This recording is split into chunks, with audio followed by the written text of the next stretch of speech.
राधे राधे। आज कार्तिक मास का तीसरा अध्याय प्रारंभ हो रहा है।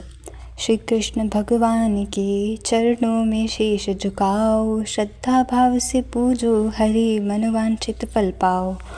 सत्यभामा बोली, आप सभी काल में व्यापक और सभी काल आपके आगे समान है, फिर यह कार्तिक मास ही सब मासों में श्रेष्ठ क्यों है? सब तिथियों में एकादशी और सब मासों में कार्तिक मास को ही आप अपना प्रिय क्यों बतलाते हैं? इसका कारण कहिए। भगवान श्री कृष्ण बोले, हे प्रिय, तुमने मुझसे बहुत अच्छी बात पूछी है। मैं तुमको इसका कारण बतलाता हूँ, ध्यान से सुनो। इसी प्रकार एक बार महाराज बेन के पुत्र राजा पृथु ने प्रश्न के उत्तर में देवर्षि नारद से प्रश्न किया था और श्री नारद जी ने उसे कार्तिक मास की महिमा बतलाई थी। राजा पृथु के प्रश्न के उत्तर में देवर्षि नारद ने कहा, हे राजन, एक समय शंख नामक एक राक्षस बड़ा बलवान और अत्याचारी हो गया था। उसने अपने अत्याचारों से तीनों लोगों को कंपायमान कर दिया था। उस शंखासुर ने स्वर्ग में रहने वाले देवताओं को जीतकर इंद्र आदि देवों व लोकपालों के अधिकारों को छीन लिया।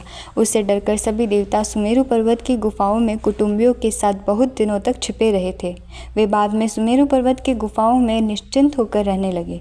उधर जब शंख को पता चला कि देवता आनंद से सुमेरु पर्वत पर रहने लगे हैं, तो उसने सोचा कि ऐसी कोई दिव्य शक्ति ज़रूर है जिसके कारण अपना अधिकार छिन जाने पर भी देवता बलवान होते जा रहे हैं। यह सोचते सोचते वह इस परिणाम पर पहुंचा कि वह सब वेद मंत्रों के बल से ही बलवान हो रहे हैं।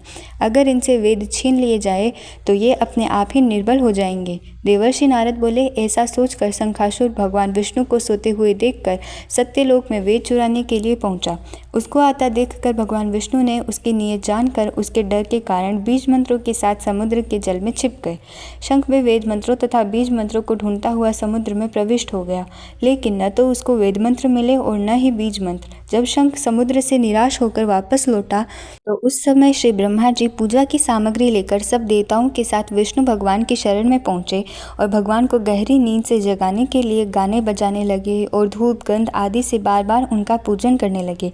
धूप दीप नैवेद्य आदि अर्पण करने पर भगवान की निद्रा भंग हुई और वह देवताओं सहित श्री ब्रह्मा जी को अपनी पूजा करते देखकर बहुत प्रसन्न हुए और उनसे इस प्रकार कहने लगे, मैं आप लोगों के इस कीर्तन और मंगलाचरण से अतीव प्रसन्न हूँ। आप अपना अभीष्ट वर मांगिए, मैं अवश्य प्रदान करूँगा।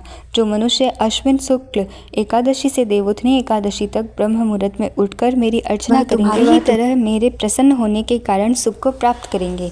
यह जो पाद्य अर्घ आचमन और जल आदि सामग्री आप लोग मेरे लिए लाए हैं, वह अनंत गुणों वाली होकर आपका कल्याण करेगी। शंख जो वेद चुरा कर ले गया है, वे सब के सब समुद्र में ही है, अतः मैं शंखासुर को मारकर उन्हें ले आता हूँ। आज से बीज मंत्र और वेदों के साथ चारों वेद प्रतिवर्ष कार्तिक मास में जल में विश्राम किया करेंगे।